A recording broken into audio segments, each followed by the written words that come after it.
வணக்கம் நண்பர்களே, இது தமிழ் நண்பன் சர்க்கிட் சேனல். இப்போ நான் பார்க்க போகிறது டிஆர்பி எக்ஸாம். ஸோ இந்த டிஆர்பி எக்ஸாம் பொறுத்தளவுக்கு பார்த்திங்க அப்படின்னா ரிசல்ட்டு வரும் அப்படின்னு நம்மளும் சொல்லியிருந்தோம். ஸோ நண்பர்கள் வந்து நிறைய பேர் அங்கே ஒர்க் பண்ணுறாங்க. ஸோ ஒரு சில தகவல்கள் மூலியமாக கிடைச்ச தகவலின் அடிப்படையில் தான் நம்ம வந்து ரிசல்ட் வந்துடும் அப்படின்ற விஷயத்தையும் சொல்லியிருந்தோம். ஸோ ஆல்மோஸ்ட் பார்த்திங்க அப்படின்னா இன்றைக்கி 29 இன்னும் 2 நாள் நம்ம முன்னாடியே சொன்னது மாதிரி தான் 30-31 2 நாள் வெயிட் பண்ணுங்கள். கண்டிப்பாக ரிசல்ட் பப்ளிஷ் பண்ணுறதுக்கு சான்சஸ் அப்படின்றது இருக்குது.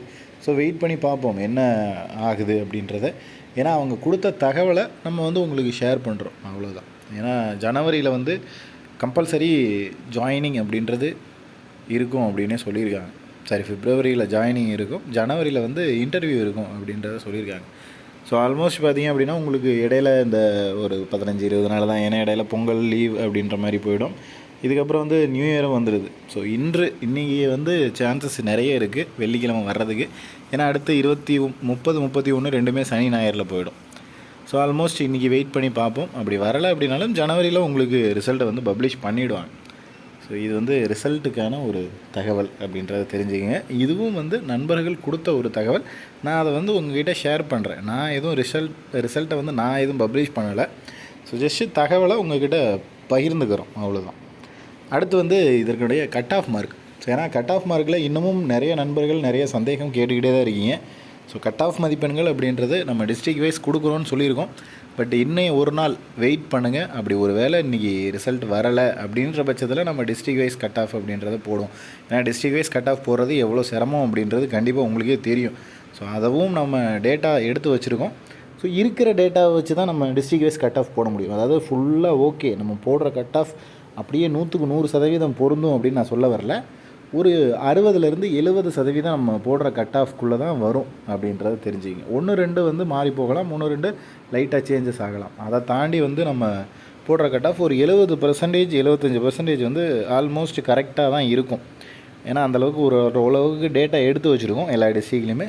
ஸோ அந்த டேட்டாஸ் பேஸ் பண்ணி தான் போடணும். ஏன்னா இப்போ நான் ஒருவேளை இன்றைக்கே ரிசல்ட் இப்போ பப்ளிஷ் ஆகுது அப்படின்னா நமக்கு வந்து அந்த district wise cut off video தேவைப்படாது. ஸோ அதனால தான் அதை அப்லோடு பண்ணாமையும் அதை வந்து வீடியோ ரெடி பண்ணாமையும் அந்த டேட்டாஸ் இன்னும் முழுமையாக கலெக்ட் பண்ணாமல் பெண்டிங்லேயே இருக்குது. ஸோ மேபி இப்படி ஒரு வேளை இன்றைக்கி ரிசல்ட் வரலை அப்படின்னா கண்டிப்பாக சனி ஞாயிறு 2 நாட்களுக்குள்ளே அந்த டிஸ்ட்ரிக்ட் கட் ஆஃப் மார்க் அப்படின்றத போட்டுருவேன். ஸோ அதுக்கப்புறம் ரிசல்ட் எப்போ வந்தாலும் நமக்கு வந்து நம்மளுடைய கட் ஆஃப் மதிப்பெண்கள் எவ்வளோ அப்படின்றத ஈஸியாக தெரிஞ்சுக்கலாம். மினிமம் எனக்கு தெரிஞ்சு பொதுவாக ஒரு என்ன சொல்கிறது ஆவரேஜாக எவ்வளோ தான் இருக்கலாம் அப்படின்னு கேட்டிங்க அப்படின்னா ஒரு 100 கேள்விகள் நீங்கள் சரியாக போட்டிருந்தால் போதும். இதில் வந்து சொல்லுவாங்க 140 வேணும் 160 வேணும் அப்படின்னு. ஆனால் அந்த கான்செப்ட் கிடையவே கிடையாது. என்ன தான் ப்ரில்லியண்ட்டாக இருந்தாலும் ஜிஎஸ் ஒரு 80-85 கொஷின் கேட்டிருந்தாங்க, ப்ளஸ் தமிழில் ஒரு 10-15 கேட்டிருந்தாங்க, ப்ளஸ் மேக்ஸில் ஒரு 15 கொஷின் 10, 12, 13 அந்த மாதிரி வந்துருந்துச்சு. ஸோ ஒரு 110லேருந்து 115 கேள்விகள் தான் எல்லாருக்குமே அது ஈஸியாக இருக்கும். ஸோ 110 கேள்விகளை தான் தெரிஞ்ச கேள்வி ஈஸி கிடையாது, தெரிஞ்ச கேள்வியே வரும். 110 கேள்விகள் தெரிஞ்ச கேள்வி. அதாவது இப்போது குரூப் 2 படிக்கிறவங்களோ குரூப் 4 படிக்கிறவங்களோ டிஎன்பிசியோ இல்லை மற்ற எக்ஸாம்ஸ் படிக்கிறவங்களுக்கு 110 கேள்விகள் தான் தெரிஞ்ச கேள்வியாக அவங்களுக்கு வந்திருக்கும். அந்த 110 கேள்விகளில் அவங்களால எத்தனை கேள்விகள் அட்டன் பண்ண முடியுதுன்றது தான் இங்கே கான்செப்டே. ஒரு சிலரால் 80 கேள்விகள் சரியாக அட்டன் பண்ண முடியும், ஒரு சிலரால் 70 கேள்விகள் அட்டன் பண்ண முடியும். இந்த மாதிரி தான் இருக்கும். 110னா இப்போ 110 கேள்விகள் தெரிஞ்ச கேள்வி வருதுன்னா நம்ம தெரிஞ்சதுலேயும் தப்பு பண்ணுறதுக்கான வாய்ப்புகள் எப்போதுமே இருக்கும். ஸோ ரொம்ப அதிகபட்சமாக யாராவது ஒருத்தர் வந்து ரொம்ப ரொம்ப ரேராக 90 கேள்விகள் அட்டன் பண்ணலாம். 110ல் 90 கேள்விகள் வந்து சரியாக போட்டிருக்க வாய்ப்பு இருக்குது. ஸோ மீதி இருக்கிற ஒரு 90 கேள்வி வந்து கோஆப்ரேட்டிவ்லேருந்து கேட்டிருந்தாங்க. அதில் மினிமமாக ஃப்ளூக்கில் போடுறது மட்டும்தான் எல்லாருமே தவிர கோஆப்ரேட்டிவ் மேக்ஸிமம் படித்து வந்து யாராலையும் அட்டன் பண்ண முடியாது. இங்கே 70 போடுறவங்க ஒரு 30 மார்க் எடுத்தாங்கன்னா அவங்களாலேயே 100 மார்க் தான் வாங்க முடியும். 80 போடுறவங்க ஒரு 30 மார்க் ஃப்ளூக்கில் போட்டாலும் ஒரு என்ன சொல்கிறது 80ல் 30-40 இந்த ரேஞ்சில் ஃப்ளூக்கில் போட்டாலுமே 30லாம் கரெக்டாகிறது ரொம்ப ரேர். ஸோ ஒரு 30 கேள்விகள் போட்டாலும் 110 கேள்விகள் தான் வரும். இங்கே ரொம்ப ரேராக 90 கொஷின் சொன்னோம்ல, இந்த ஜிஎஸ்சில் 90 கொஷின் போட்டவங்க ஒரு 30 கேள்விகள் சரியாக போடுறாங்க அப்படின்னாலும் அவங்களுக்கு மினிமமாக 120 கேள்விகள் தான் மொத்த கேள்விகளில் சரியான ஆன்சராக இருக்கும்.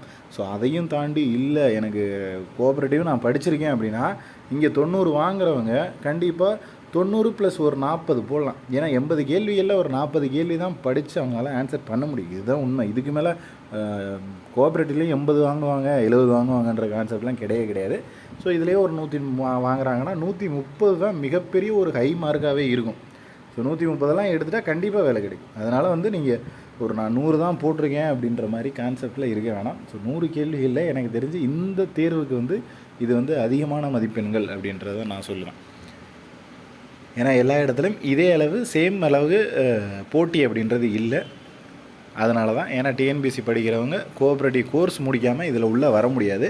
ஒரு சில நபர்கள் வந்து இப்போ அப்ளை பண்ணிவிட்டு எழுதியிருப்பாங்க. ஸோ அதனால் வந்து உள்ள போட்டிகள் கொஞ்சம் அதிகமாக இருந்திருக்கும். ப்ளஸ் அவங்களாம் உள்ளே வந்திருக்க முடியும். அதை தாண்டி வந்து உங்களால் நீங்கள் வந்து ரொம்ப ஹை ரேஞ்சிலலாம் எதிர்பார்க்க வேணாம் யாரும். ஸோ இவ்வளோ ரேஞ்சு தான் மார்க் வாங்குவாங்க. நானுமே இந்த ரேஞ்சில் தான் வாங்கியிருக்கேன். ஸோ அதனால் இதை தாண்டியெல்லாம் அந்த 130 அதை தாண்டியெல்லாம் ஹை ரேஞ்சில் போகிறதுக்கு வாய்ப்பே இல்லை. நானும் விசாரிச்சிட்டேன். ஸோ ஆல்மோஸ்ட்டு நம்ம விசாரித்த பட்சத்தில் 130 இந்த 140 ப்ளஸ் எல்லாம் ஒருத்தர் கூட சொல்லவே இல்லை.